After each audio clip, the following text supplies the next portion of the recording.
Hello and welcome everyone. आज है 27 मई और आज हमारे पास 4 आर्टिकल्स है डिस्कस करने के लिए। तो सबसे पहले आज का कोट्स देखिए कि if you do not feel ashamed of anything then you can do whatever you like. कि जब तुम्हारे अंदर शर्मो हया ख़त्म हो जाए, तुम्हें शर्मिंदगी ना हो किसी भी अच्छे या बुरे कर्म से, जो कुछ भी तुम कर्म करो, गलत कार्य करो और उस पर तुम्हें शर्मिंदगी एहसास ना हो, तो फिर तुम जो चाहो करो। प्रोफेट मोहम्मद सल्लल्लाहु अलैहि वसल्लम। तो आई होप ये मैसेज क्या है आप समझ रहे होंगे। इसमें ये आप समझिए एक लाइन में कि जब इंसान ये महसूस करना छोड़ दे, ये एहसास करना छोड़ दे कि जो वो कर रहा है वो गलत है, वो एहसास जब मर जाए इंसान का, अंदर का एहसास होता है। आप अच्छा कर्म करते हैं, आपके हृदय में सुकून मिलता है। आप गलत काम करते हैं, आपके हृदय में सुकून नहीं मिलता, बेचैनी होती है। अगर इंसान का ये एहसास मर जाए, यानी कि वो ये महसूस करना छोड़ दे, तो फिर जो मर्जी करे, तो फिर उसके लिए दोनों बात बराबर है, अच्छाई और बुराई दोनों बराबर हो गया उसके लिए। तो ये मैसेज है, ठीक है। चलिए, आई होप आपको समझ में आया होगा। तो 4 आर्टिकल्स है। तो सबसे पहले ये आर्टिकल्स ए पोर्टेबल वेलफेयर, तो 1 नेशन 1 राशन कार्ड के ऊपर डिटेल से ये आर्टिकल हम डिस्कस करेंगे। तो ये आपका कवर होगा जीएस पेपर 2 में। Welfare scheme for vulnerable section of population by the centre and state and performance of these schemes. Centre और स्टेट गवर्नमेंट जो स्कीम निकालती है, लागू करती है पॉपुलेशन के लिए, नागरिक के लिए, उससे कितना फ़ायदा हुआ, क्या परफॉर्मेंस रहा, ये टॉपिक कवर करता है, ठीक है। तो सबसे पहले 1 नेशन 1 राशन कार्ड। तो 1 नेशन 1 राशन कार्ड ये आने वाले 2021 में ये स्कीम सरकार लॉन्च करना चाहती है। तो पहले ये स्कीम लाने का मकसद क्या है, पहले मकसद को पहले अच्छे से समझ लेना चाहिए। तो फर्स्ट ऑफ ऑल सबसे पहला मकसद ये है कि ये स्कीम, जैसे अभी क्या होता है कि अगर किसी के पास अभी किसी के पास राशन कार्ड है, तो वो वहीं से राशन प्राप्त कर सकते हैं जहाँ पर पीडीएस राशन, वहीं से वो प्राप्त कर सकते हैं जहाँ पर राशन कार्ड में उसके एड्रेस जहाँ पर है, उसी एड्रेस पर जाकर के वो राशन प्राप्त कर सकते हैं। लेकिन समस्या ये है कि जो लोग माइग्रेट कर जाते हैं बिहार से कोई यूपी माइग्रेट कर गया, यूपी से कोई गुजरात, कोई बम्बे भी चला गया, तो किसी भी स्टेट में वो चला गया, तो फिर अब ये हो जाता है कि एक बहुत बड़ी आबादी, तकरीबन 14 करोड़ से ज़्यादा आबादी हमारी जो है माइग्रेंट एक शहर से, एक राज्य से दूसरे राज्य में काम की तलाश में चली जाती है। अब ऐसे मार्जिनल सेक्शन को, ऐसे ही लोगों के लिए तो वेलफेयर स्कीम लागू की जाती है। अब जब वो किसी और जगह पर चले जाते हैं और उनके पास राशन कार्ड होता है, लेकिन राशन कार्ड की शर्त यह है कि वो राशन अपने लोकेलिटी में और दिए गए पते के पास ही जाकर के वो राशन ले सकते हैं। तो अब ऐसे लोगों के लिए तो पॉसिबल नहीं है कि वो वहाँ से आकर के वो राशन ले, इतना तो भाड़ा खर्चा ही हो जाएगा उससे कई गुना ज़्यादा, तो ये पॉसिबल नहीं है। तो इस हर्डल्स को दूर करने के लिए कि ये हर कोई जो है इस स्कीम को इस तरीके से इम्प्लीमेंट कर दिया जाए कि ऑल ओवर द इंडिया, पूरे भारत में जितने भी marginal section, vulnerable section, ration card धारक जितने भी है, ये सारे के सारे लोग भारत के किसी भी कोने में हो, उनको आसानी से पीडीएस राशन शॉप के दुकान से राशन आसानी से मिल सके। ये 1 नेशन 1 राशन कार्ड लागू करने का सरकार का ये मकसद है, ठीक है। ये एक बहुत ही बड़ा और एक अच्छा स्कीम है, ठीक है।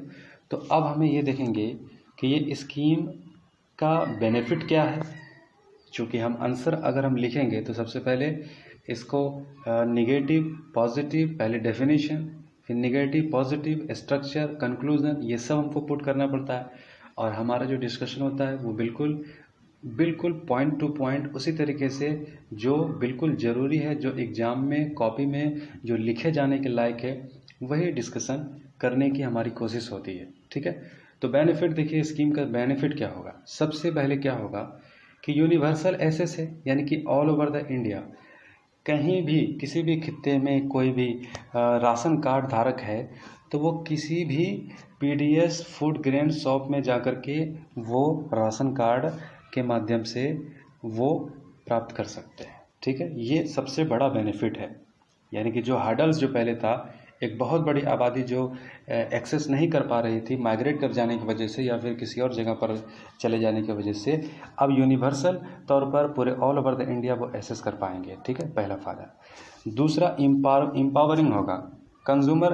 देखिए क्या होता है कि समझिए पहले बात कि जिस जगह से जो राशन लिया जाता है, जो लोग राशन धारक जो राशन लेने के लिए पीडीएस शॉप के पास जाते हैं, तो उनके पास कोई ऑप्शन तो होता नहीं है कि जिस लोकेलिटी में, जिस एड्रेस पर उसके पास राशन लेने के लिए जो वहाँ पर जो तय है उसी में वहाँ जा कर के राशन लेंगे। और वहाँ पर जिस क्वालिटी का भी राशन मिल रहा है, जिस स्थिति में भी मिल रहा है, जिस सिचुएशन में मिल रहा है, उनको उसी के साथ उनको लेना पड़ेगा।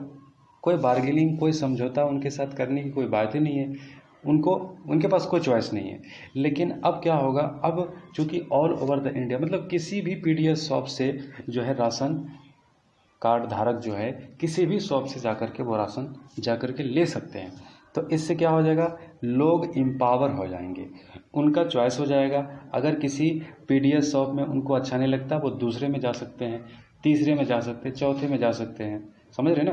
तो वो कई सारे जो है शॉप से जाकर के पीडीएस शॉप से वो ले सकते हैं। ये एम्पावरिंग हुआ पब्लिक का, सिटीजन्स का। ठीक है, और तीसरा फ़ायदा ये हुआ कि देखिए, अब देखिए, रिड्यूसिंग सोशल डिस्क्रिमिनेशन, ये सामाजिक भेदभाव को भी कम करेगा। देखिए पहले समझिए कि ये कौन लोग होते हैं, मतलब राशन कार्ड धारक जो पीडीएस शॉप से जो राशन जो लेंगे, जो फ़ायदा उठाएंगे, ये कौन लोग होते हैं। ख़ास तौर से गरीब वुमेन्स, रूरल इलाके के ज़्यादातर लोग, और वो लोग जो सोसाइटी के मार्जिनल सेक्शन है, कास्ट, नीचे कास्ट से आते हैं और उनका जो है बहुत ज़्यादा गरीब है, उनका जो है इनकम कम है, समझ रहे बात। तो अब क्या होगा कि डिस्क्रिमिनेशन नहीं हो पाएगा। मतलब एक तरह का देख ले कि जो कास्ट, जो हमारा सोसाइटी का हमारे सोसाइटी जो फैब्रिक जिस तरीके से बना हुआ है, अब सारे लोग जो है कहीं से भी जा कर के राशन उपभोग कर पाएंगे। तो इससे क्या होगा, डिस्क्रिमिनेशन नहीं हो पाएगा। ठीक है, और सबसे बड़ा फ़ायदा देखिए, अचीविंग SDG गोल 2। देखिए हमारा सस्टेनेबल डेवलपमेंट गोल है, 17 सस्टेनेबल डेवलपमेंट गोल डेवलप्ड और डेवलपिंग कंट्री के द्वारा ये डिसाइड किया गया है कि 2030 तक 17 मकसद, यानी कि 17 SDG गोल बनाया गया है कि ये 17 मकसद को 2030 तक पूरा करना है। तो आपको जाकर के गूगल पर सर्च करना चाहिए सस्टेनेबल डेवलपमेंट गोल क्या है, और इसके बारे में अगर आप नहीं जानते तो और अच्छा से आपको पढ़ना चाहिए। तो सस्टेनेबल डेवलपमेंट गोल 2 ये है कि रिड्यूसिंग द हंगर। ठीक है, यानी कि सारे देशों का ये इकरार है, ये इत्तेहाद है कि 2030 तक ग्लोबल हंगर को जीरो कर देंगे। यानी कि ऐसा कर देंगे कि पूरे विश्व में कोई भी भूखा नहीं सोएगा। 2030 तक ये इंश्योर करने की कोशिश करेंगे, और ये सस्टेनेबल डेवलपमेंट गोल 2 में आता है। ठीक है, लेकिन अगर ग्लोबल हंगर इंडेक्स की बात करें, हर साल जो ग्लोबल हंगर इंडेक्स जो रिलीज़ की जाती है, तो चलिए आपके लिए क्वेश्चन भी है, ग्लोबल हंगर इंडेक्स किस के द्वारा रिलीज की जाती है। आप ये जवाब देने की कोशिश कीजिएगा कमेंट बॉक्स में। ठीक है, तो ये ग्लोबल हंगर इंडेक्स में देखिए भारत का रैंक कितना ख़राब है। 117 कंट्रीज़ में, यानी कि 117 कंट्रीज़ को ग्लोबल हंगर इंडेक्स में मापदंड किया जाता है, और भारत का रैंक 102 है। समझ रहे बात। देखिए बेनिफिट में यूनिवर्सल एक्सेस है, empowering consumer, reducing social discrimination, achieving SDG goal second जो हम प्राप्त कर पाएंगे 2030 तक जो बनाए, इसके माध्यम से अगर ये स्कीम के माध्यम से ये बहुत मतलब जो है कह सकते हैं कि गेम चेंजर हो सकता है। ठीक है। और जो हमारा ग्लोबल हंगर इंडेक्स में जो रैंक खराब है 102 नंबर पर है 117 देश में, तो इसमें भी हम इम्प्रूवमेंट कर सकते हैं। ठीक है। अब हम देखेंगे कि स्कीम के चैलेंजेस क्या है, चैलेंजेस क्या हो सकता है। चैलेंजेस तो सबसे बड़ा चैलेंज तो यही है कि अब ये स्कीम को one nation one ration card बनाया जाएगा। तो one nation one ration card बनाने के लिए जितने भी राशन कार्ड धारक है उनके राशन कार्ड को उनके आधार कार्ड से सीड किया जाएगा। मतलब जितने भी राशन कार्ड धारक है उनके आधार कार्ड से उनके राशन कार्ड को सीड किया जाएगा। तो सीड करना एक चैलेंज है। कई सारे लोग हैं जिनके पास अभी भी आधार कार्ड नहीं है कि नहीं, और उनके पास राशन कार्ड है। अब राशन कार्ड है लेकिन आधार कार्ड नहीं है, तो ये चैलेंज है कि ऐसे लोग कई सारे छूट जाएंगे, मिलियंस ऑफ में होंगे, है कि नहीं। तो और दूसरी बात है कि आधार कार्ड और राशन कार्ड को सीड करने का टेक्नोलॉजी एरर बहुत सारा होने वाला है। समझ रहे बात। तो ये सब दिक्कतें आएगी। कंस्ट्रक्शन लेबर, जैसे कि जो लोग कंस्ट्रक्शन लेबर में काम करते हैं, जो सीमेंट और जो भारी काम करते हैं, जो सीमेंट से क्या होता है वो ईंटें उठाते हैं और सीमेंट वगैरह जो है उठाते हैं, तो फिर उनके हाथ का अंगूठा क्या होता है कि वो जो है उनका जो लाइनें होती है अंगूठों को, जो उंगलियों की जो लाइनें होती है वो क्या हो जाता है, उसकी वजह से खिया जाता है, मतलब उसमें थोड़ा रगड़ा हो जाता है। तो अब क्या हो जाएगा, आधार कार्ड सीड कर देने के बाद अब वो अंगूठा थंबनेल जब उसका लिया जाएगा, मतलब उसको सीड कर जब कर दिया जाएगा, जब ऑनलाइन उसको जब वेरिफिकेशन जब किया जाएगा, तो वेरिफिकेशन करने में बहुत दिक्कतें होंगी ऐसे लेबरों को, कंस्ट्रक्शन लेबर को और ऐसे कई सारे लोगों को। समझ रहे बात, जिसका काम ही ऐसा है जिसके वजह से उनके अंगूठा उसकी उंगलियां जो है पूरी तरीके से रब कर जाती है। समझ रहे बात। तो टेक्नोलॉजी एरर बहुत भयंकर होने वाला है कि अगर ये भी शर्त है कि अगर उसका वेरिफिकेशन नहीं होगा, तो ये वेरिफिकेशन जब तक नहीं होगा कि आधार कार्ड से लिंक है कि नहीं राशन कार्ड, तब तक दिया भी नहीं जाएगा। तो इससे कई सारे गरीब लाखों की तादाद में ये इनसे स्कीम से फ़ायदा नहीं उठा पाएंगे। ठीक है, ऐसा हो गया। तो लॉजिस्टिकल इशू देखिए क्या है। देखिए suppose date 20 lakh migrant labour Bihar से यूपी चला गया। ठीक है, अगर सेम गवर्नमेंट है तब तो ठीक है, लॉजिस्टिक इशू नहीं होने वाला है। लेकिन सेम गवर्नमेंट नहीं है। Suppose date 20 lakh migrant labour यहाँ से सपोज डेट यूपी से 50 लाख माइग्रेंट लेबर यूपी से चले गए हैं झारखंड में। ठीक है, सपोज डेट झारखंड में चले गए, तो झारखंड में जो है अब क्या है कि अब वहाँ पर जो पीडीएस शॉप होगा, अब वहाँ पर स्टेट गवर्नमेंट जो है ये कहेंगी कि 50 लाख लोगों को जो पीडीएस राशन शॉप जो मुहैया कराई जाएगी, ये कौन, इसकी फंडिंग कौन करेगा। मतलब कुछ चैलेंजेज हो सकता है, जैसे जीएसटी में कई सारे चैलेंजेज हुआ था। स्टेट गवर्नमेंट कह रहे थे कि हमारा रेवेन्यू कितना % होगा और किस तरीके से जो रेवेन्यू जो है प्लानिंग किस तरीके से करेंगे। तो ये सब कई सारे जीएसटी के जो चैलेंजेस थे, तो स्टेट गवर्नमेंट और सेंट्रल गवर्नमेंट के बीच में लॉजिस्टिकल इशू कई सारे होंगे। तो ये भी एक चैलेंज है। ठीक है, लैक ऑफ डेटा। तो हमारे पास डेटा का बहुत कमी है, और डेटा की कमी इस तरीके से है कि अभी भी बहुत सारे ऐसे लोग हैं कि जिनके पास आधार कार्ड भी नहीं है और राशन कार्ड भी नहीं है, और अभी तक हम उसको एक्सेस भी नहीं कर पाए। तो ये भी एक बात है, इसको भी एक चैलेंज के रूप में देखना चाहिए, है कि नहीं। क्योंकि हमारा मकसद ही वही है कि मार्जिनल सेक्शन हमारे देश में है, उनको हंगर को जीरो करना है कि नहीं। तो ऐसे लोगों को ज़्यादा से ज़्यादा ऐड करना पड़ेगा, और ये चैलेंज के रूप में हम देखते हैं कि अगर ऐड नहीं है तो उनको किसी तरीके से करना पड़ेगा। तो देखिए ये बात तो मैं बता चुका हूँ। फिजिकल इम्प्लीकेशन ये होगा, मौद्रिक किस तरीके से जो है दिक्कतें आ सकती है, स्टेट गवर्नमेंट का कंसर्न हो सकता है कि नहीं, कि इसकी फंडिंग कौन करेगा। समझ रहे बात, फंडिंग का जो लेकर जो ये दिक्कतें आ सकती है। और टेक्नोलॉजी ईरो की बात करें तो तकरीबन देखिए क्या है कि होगा क्या, मतलब कितने लोग को, मतलब एक अप्रॉक्सीमेटली अगर बात कर ले तो कितने लोगों को वन प्लेटफॉर्म से कितना बड़ा ये काम होने वाला है। One nation one ration card एक बहुत बड़ी चुनौती होगी। जैसे कि 750 मिलियन लोग अप्रॉक्स इसके बेनिफिशरी होंगे। 750 मिलियन, समझ रहे बात? 750 मिलियन लोग इसके बेनिफिशरी होंगे। अब तकरीबन इसके लिए 5,33,000 राशन शॉप का व्यवस्था करना होगा। 5,33,000 राशन शॉप, और ये चीज़ें करनी पड़ेगी। 54 मिलियन टन फूड हर साल इसके लिए तैयार रखना पड़ेगा। देख रहे हैं आप, टेक्नोलॉजी चैलेंजेस भी देखिए यहाँ पर कितना जो है हो सकता है। 750 मिलियन बेनिफिशरी को आपको जो है पहचानना है। 5,33,000 राशन शॉप आपको जो है रेगुलेट करना है, और 54 मिलियन टन एनुअली फूड आपको जो है पूरा करना है। तो ये एक सिंगल प्लेटफॉर्म से होगा। One nation one ration card, ये सिंगल प्लेटफॉर्म से इतना बड़ा काम आपको करना है, यानी कि एक प्लेटफॉर्म से, एक पोर्टल से आपको ये काम करना है। तो ये एक बहुत बड़ा चैलेंज के रूप में देखा जा सकता है। ठीक है, तो अब देखिए इसके लिए ये पॉसिबल है, ये पॉसिबल है अगर इंटर स्टेट कोऑपरेशन हो जाए, राज्य सरकारें सेंट्रल गवर्नमेंट के साथ कोऑपरेशन अगर करें बहुत ही अच्छा तरीके से, तो एक संघवाद का ढांचे की मिसाल दी जाए, है कि नहीं। और जीएसटी के साथ जिस तरीके से आपने सारे इशू को, हर्डल्स को दूर करके एक दूसरे के साथ कोऑपरेशन करके जो है आगे बढ़ा, उसी तरीके से इसमें भी कोऑपरेशन करना है और हर्डल्स को दूर करना है। ठीक है, और रही बात जीएसटी को इम्प्लीमेंट करने में, देखिए कई सारी अच्छाइयाँ और कई सारी बुराइयाँ जो है निकल कर के आई है। टेक्नोलॉजी एरर, कई सारी चुनौतियाँ आई है। तो अब कहा यह जा रहा है कि जिस तरीके से जीएसटी में क्या हो गया, जैसे एमएसएमई सेक्टर, ठीक है, छोटे उद्योग वाले जो लोग थे, उन लोगों ने कहा कि देखिए जीएसटी जब तक लागू किए, जीएसटी लागू करने की वजह से कई सारा हमारा पेपर वर्क जो है बढ़ गया।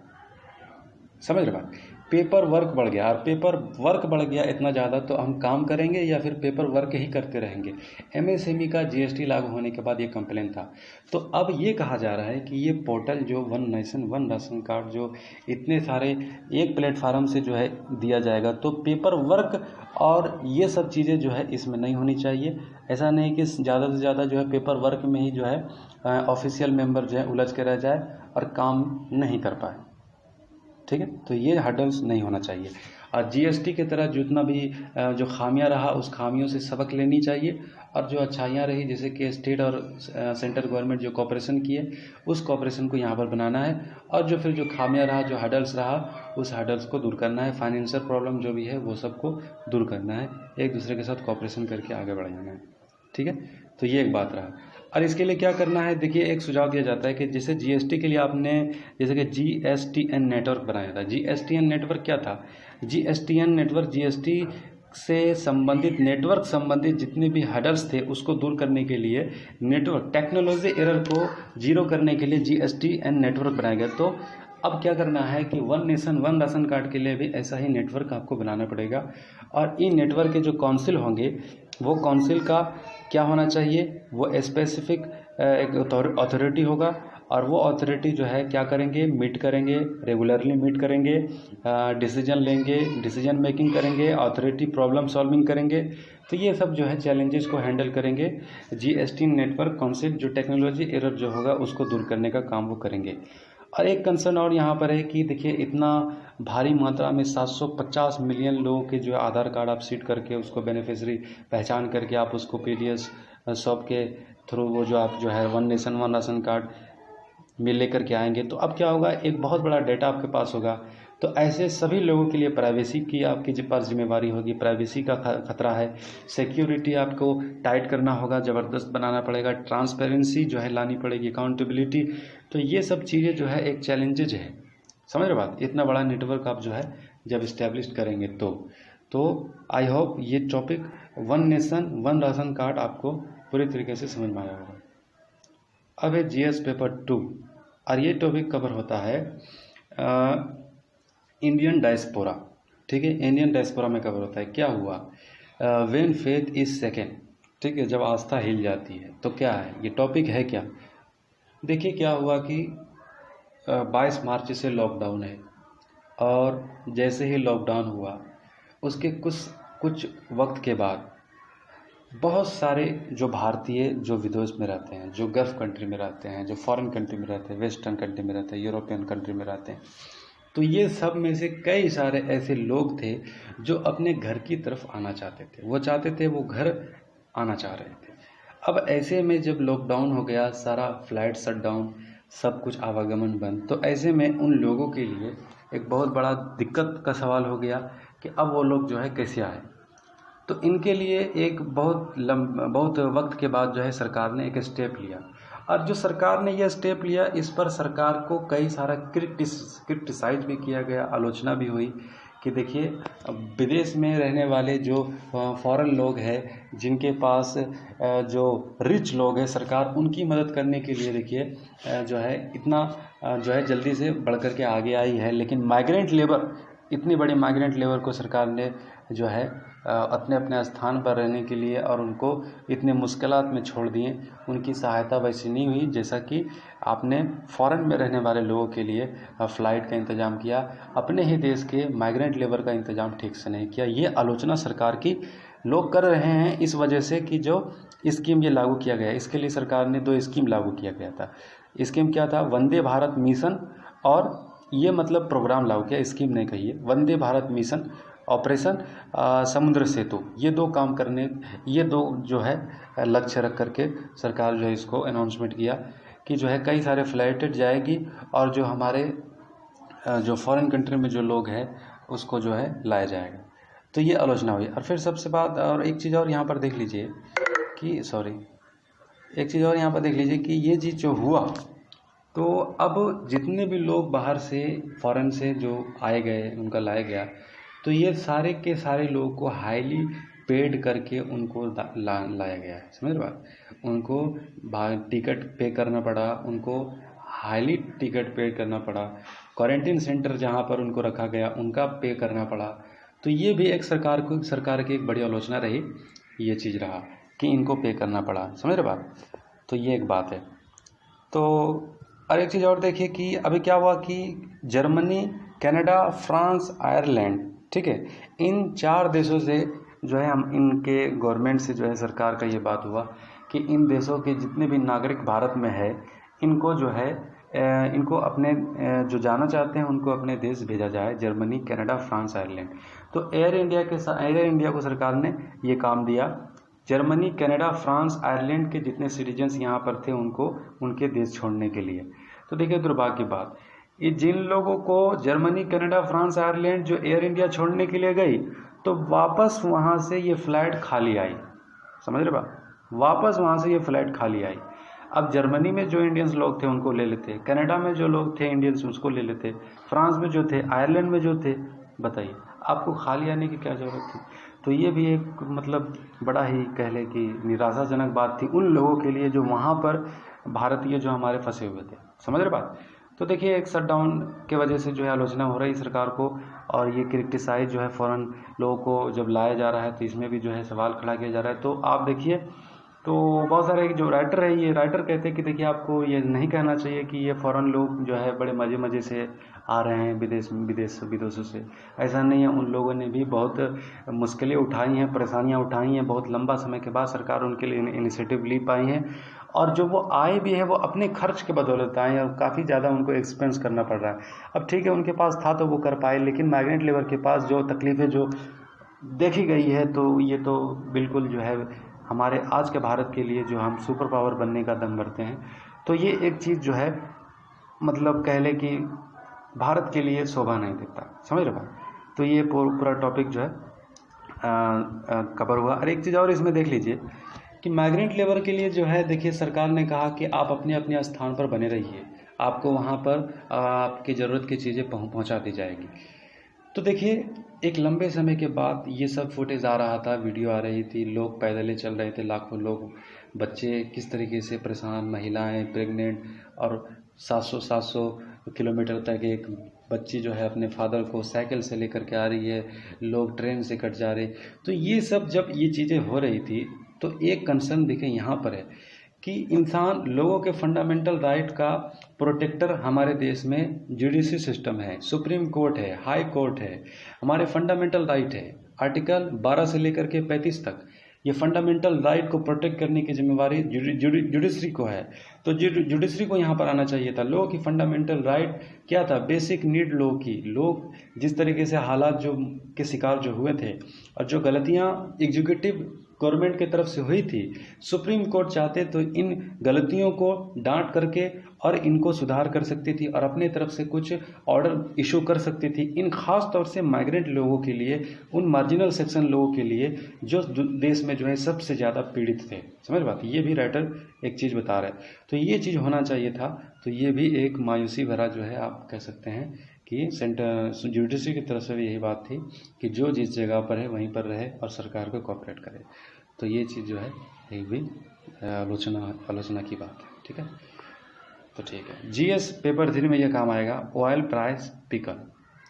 तो देखिए क्या है, जैसे कि एक एग्जांपल की तरह समझिए कि किसी भी चीज़ के दाम जब घट जाता है, किसी भी चीज़ का दाम अगर घट जाता है तो बाज़ार में वो चीज़ जब आप ख़रीदने जाते हैं तो आपको वो कम में मिलता है। और जब किसी चीज़ का दाम बढ़ जाता है, आप बाज़ार में ख़रीदने के लिए उस चीज़ को जब लेने जाते हैं तो उसको आपको हाईली पे करना पड़ता है, ज़्यादा पे करना पड़ता है। लेकिन अभी क्या है कि इंटरनेशनल मार्केट में ऑयल की प्राइसेस यानी कि क्रूड ऑयल की प्राइसेस 45% जो है कम हो गया है 2019 के मुकाबले में। समझ रहे बात? 45% जो है कम है। लेकिन क्या हुआ कि सेंट्रल गवर्नमेंट जो है प्राइस को मेंटेन करने के लिए जो है ड्यूटी चार्ज और बढ़ा दी गई है, 2 बार बढ़ा दिया गया और ज़्यादा से ज़्यादा जो है उसी रेट में जो है लेने की सुविधा मतलब फ़ायदा उठाने की सेंट्रल गवर्नमेंट की तरफ से कोशिश है। 45% यानी कि लगभग आधा प्राइस फॉल करने के बाद भी। तो ये चीज़ एक कंसर्न है कि देखिए union petrol minister Dharmendra Pradhan का कहना, देखिए सरकार प्राइस इसलिए कम नहीं कर रही है कि सरकार देखना चाहती है कि ऐसा ना हो जाए कि प्राइस जो है काउशन ये है कि ऊपर नीचे हो सकता है। इंटरनेशनल मार्केट में क्रूड ऑयल का प्राइस ऊपर नीचे हो सकता है। संतुलन लगता है जैसे कि नहीं है, आगे चल करके कम भी हो सकता है, ज़्यादा भी हो सकता है। तो ऐसे में सरकार वेट एंड वॉच का काम कर रही है और सरकार जो है क्रूड ऑयल का प्राइस का दाम कम नहीं कर सकती है। तो ये एक बात मिनिस्ट्री ऑयल मिनिस्ट्री की तरफ से, यूनियन मिनिस्ट्री की तरफ से है। ठीक है, तो एक बात हमने देखा कि 45% कम है, लेकिन इसका फ़ायदा हम पब्लिक को दे सकते थे।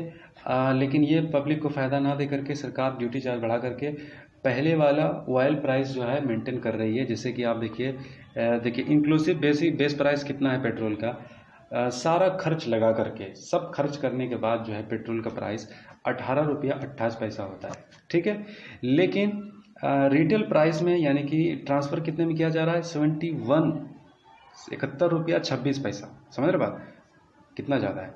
46% जो है सेंट्रल गवर्नमेंट ड्यूटी लगाती है। फिर चूंकि पेट्रोल जीएसटी में नहीं आता है, स्टेट गवर्नमेंट सेल टैक्स लगाती है।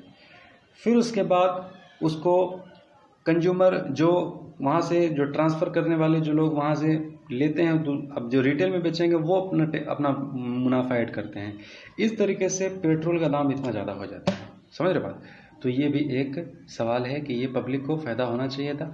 तो सरकार देखिए ज़्यादा से ज़्यादा चाहती है कि मैक्सिमाइज़ किया जाए, रेवेन्यू जो है ज़्यादा से ज़्यादा हो, क्योंकि सरकार के पास अभी पैसे की बहुत प्रॉब्लम है। देखिए BPCL, Bharat petroleum corporation limited जैसी कंपनियां भारत सरकार बेचना चाहती है और 2.1 लाख करोड़ तक जो है भारत जो है यहाँ से पैसा जो है कलेक्ट कर सकती है। तो भारत के पास जो है भी सरकार के पास जो है ये चीज़ को चुनौती है। तो पेट्रोल का दाम कम ना करके भारत सरकार चाहती है कि ज़्यादा से ज़्यादा इस पैसे से जो रेवेन्यू को जो इंक्रीज़ किया जाए और थोड़ा सा वेलफेयर मेजर जो सरकार की तरफ से जो कोविड-19 की वजह से जो है उसको वहाँ पर जो है खर्च में थोड़ा सा कुछ राहत पहुँचे। ठीक है, तो ये सब वजह से जो है प्राइस कट नहीं करी है और ये चीज़ जो है प्रोसेस में है।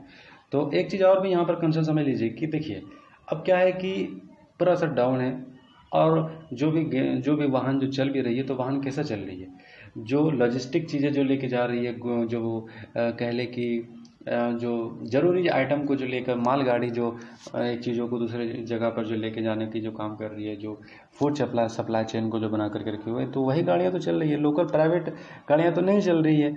तो कहने का मतलब है कि लोगों के पास पैसा भी नहीं है, लोग जो है अपने पैसे को बचा भी रहे हैं, तो पेट्रोल का भी डिमांड नहीं है, डीजल का भी डिमांड नहीं है। तो डिमांड ना होने की वजह से सरकार को उतना फ़ायदा भी नहीं हो पाएगा, मतलब इतना टैक्स बढ़ा देने के बावजूद भी कोई फ़ायदा ना होगा। हो सकता है अगर कम रहता तो लोगों के अंदर ये चीज़ होती है कि वो डिमांड ज़्यादा करते हैं। जैसे एक चीज़ देखिए क्या होता है, जब किसी चीज़ की दाम घट जाती है ना, तो लोग उसका डिमांड ज़्यादा करने लगते हैं। तो सरकार रेवेन्यू जनरेट नहीं कर पाएगी, इसलिए क्योंकि डिमांड नहीं है। 71% 71 रुपये आप ले रहे हैं 26 पैसा, 71 रुपये 26 पैसा, तो डिमांड तो है नहीं, तो इससे आपको कम उतना फ़ायदा होगा नहीं, रेवेन्यू जनरेट हो नहीं पाएगा। हो सकता है अगर कम रहता तो लोग जो है डिमांड करते, ये भी एक सवाल है। तो सरकार जो है इस तरीके से, देखिए आप ये एक चीज़ समझिए कि अगर सपोज डेट एक चीज़ को हम जो है 500 रुपये में बेचते हैं और दिन भर में हम जो है तकरीबन वो दिन भर में जो है 1000 लीटर जो है वो बिक पा रहा है। 500 रुपया अगर हम बेच रहे हैं, 1000 लीटर दिन भर में जो है बिक पा रहा है। तो अब देखिए, अब 1000 लीटर में देखिए अब जितना प्रॉफिट है वो जो है सो है। लेकिन अगर हम 500 रुपया ना करके अगर हम 300 रुपया ले, तो क्या देखते हैं कि जो 1000 लीटर बिक रहा था, अब 1000 से सीधा हो जाता है 20,000 लीटर। तो अब आप देखिए मार्जिन कितना बढ़ गया, मतलब कंजम्पशन कितना बढ़ गया। तो इससे क्या होगा कि हमारा फ़ायदा जो है बढ़ जाएगा। देखने में तो लग रहा है कि हम 300 रुपया ले रहे हैं, लेकिन इससे क्या होगा कि ये जहाँ 1000 लोग खरीदने आ रहे थे, अब क्या हो जाएगा 20,000 लोग आ जाएंगे। तो ये चीज़ जो है सरकार करते तो रेवेन्यू भी जनरेट होता और प्राइस भी कम रहता, तो पब्लिक को इससे ज़्यादा फ़ायदा होता, लोगों के हाथ में कुछ पैसा भी रहता। तो ये भी चीज़ है, ठीक है, ये भी समझ लीजिए। जीएस पेपर 2 और 3 में ये काम आएगा। और ये टॉपिक हमारा होगा पुवर्टी के ऊपर ये टॉपिक है। तो पुवर्टी एंड डेवलपमेंट इशू, ठीक है, ये कवर होगा इसमें। तो पुवर्टी क्या होता है, पहले डेफिनेशन आप समझिए। पुवर्टी का डेफिनेशन आपके हिसाब से क्या होना चाहिए, चूँकि पुवर्टी मेरे हिसाब से मुझे लगता है कि कोई भी आदमी अकेला वन लाइन में जो है पुवर्टी को डिफाइन नहीं कर सकता है। तो पुवर्टी एक ऐसा चीज़ है कि पुवर्टी को बहुत सारे लोग अपना भी पुवर्टी को लेकर अपना डेफिनेशन हो सकता है। तो आपकी डेफिनेशन क्या है वो आप कमेंट बॉक्स में जाकर लिख करके बताइए। तो देखिए पुवर्टी क्या होता है, lack of resource to enjoy minimum standard of life. इंसान के पास इतना भी रिसोर्स नहीं है कि न्यूनतम जिंदगी भी जी सके, रोटी कपड़ा मकान का इतना भी सहूलियत नहीं है, इतना भी रिसोर्स नहीं है कि न्यूनतम से न्यूनतम कम से कम भी रिसोर्स भी उसके पास उतना नहीं है कि जितना स्टैंडर्ड लाइफ, यानी कि स्टैंडर्ड लाइफ छोड़िए, गुजर बसर करने के लिए भी जो है उसके पास वो सुविधाएं नहीं है, रिसोर्सेज नहीं है, तो उसको पॉवर्टी में गिना जाता है, ठीक है। तो पॉवर्टी दो तरह का होता है, एक होता है एब्सोल्यूट पॉवर्टी और एक होता है रिलेटिव पॉवर्टी। अब एब्सोल्यूट पॉवर्टी क्या होता है, एब्सोल्यूट पॉवर्टी जैसे वो होता है कि जैसे कि सरकार तय कर देती है कि एक व्यक्ति है कि वो 1000 रुपया जो है अगर कमाता है तो वो पुअर नहीं है, यानी कि एक गरीबी रेखा जो सरकार बना देती है, तो और उस गरीबी रेखा में सरकार जो है उसको कहती है कि 1000 जो को अगर कोई फैमिली कमाता है तो उसको पॉवर्टी में नहीं रखा जाएगा, गरीब में नहीं रखा जाएगा, उसको जो है आगे बढ़ा दिया जाएगा, ठीक है, समझ रहे बात। तो अब बीपीएल से मतलब उसको आगे कर देंगे। तो अब ये क्या हो गया कि एक मेजर मतलब एक रेखा खींचा जा रहा है, एक बाउंड्री खींची जा रही है कि 1000 से कम है तो ये है, अगर 1000 से ज़्यादा होगा तो नहीं होगा। तो इसको कहा जाता है एब्सोल्यूट पॉवर्टी, समझ रहे बात, जो एक बाउंड्री जिसके लिए जो है तय कर दी जाती है, समझ रहे बात। तो ये चीज़ हो गया। और दूसरा होता है रिलेटिव पॉवर्टी। रिलेटिव पॉवर्टी आप इस तरह से समझिए कि जैसे एक आदमी है, एक कम्युनिटी है, ठीक है, एक कम्युनिटी है और उसमें कोई आदमी जो है 20,000 रुपया महीना कमाता है, कोई आदमी जो है 25 कमाता है, कोई आदमी जो है 50 कमाता है, कोई आदमी 80 कमाता है, कोई आदमी 1 लाख कमाता है, समझ में आ रहा बात, और कोई आदमी जो है 10,000 कमाता है।